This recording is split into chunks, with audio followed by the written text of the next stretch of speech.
चिंता नहीं अब करनी। भगवान का आश्रय लेते ही, तब तक आप न समझना कि आपका आश्रय हुआ है।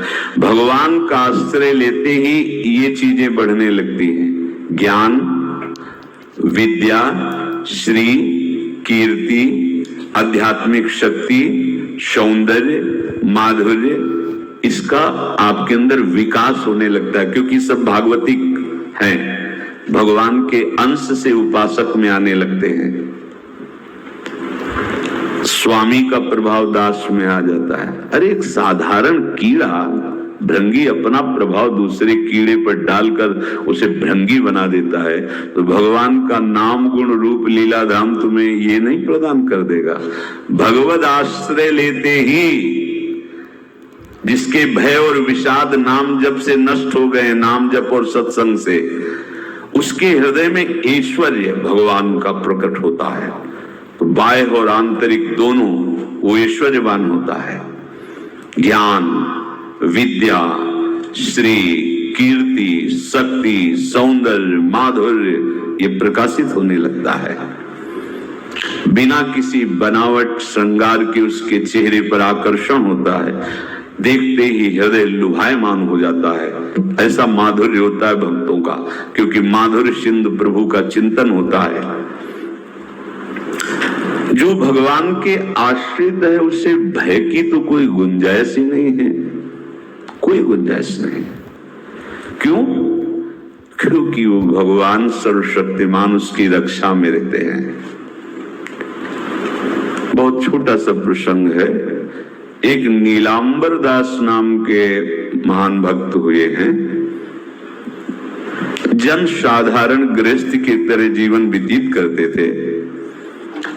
एक दिन उनको सत्संग सुनने को मिला।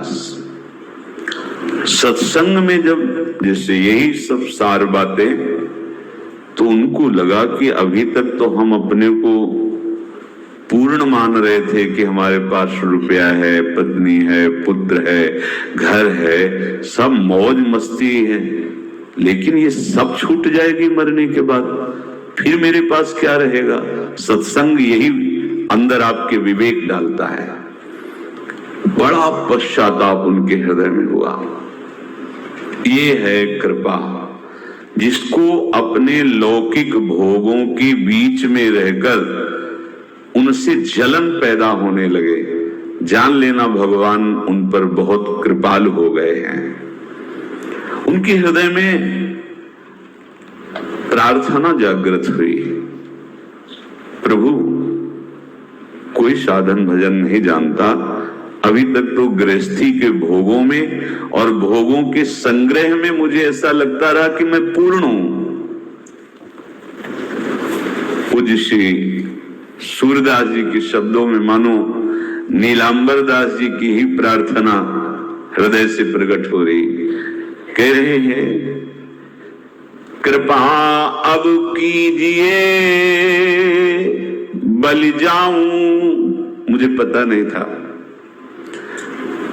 मैं मोह निद्रा में ऐसा सो रहा था कि नाना प्रकार के स्वप्न देखकर राजी हो रहा था।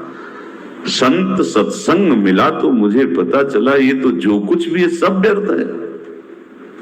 ये मकान, ये परिवार, ये धन, ये वैभव, ये पद प्रतिष्ठा, ये केवल चंद मिनट की चांदनी है। जब यमदूत आएंगे, मारेंगे, पिटाई करेंगे, नरक ले जाएंगे, तब कोई कौन साथ देगा? साथ में जाने वाला तो कुछ नहीं है।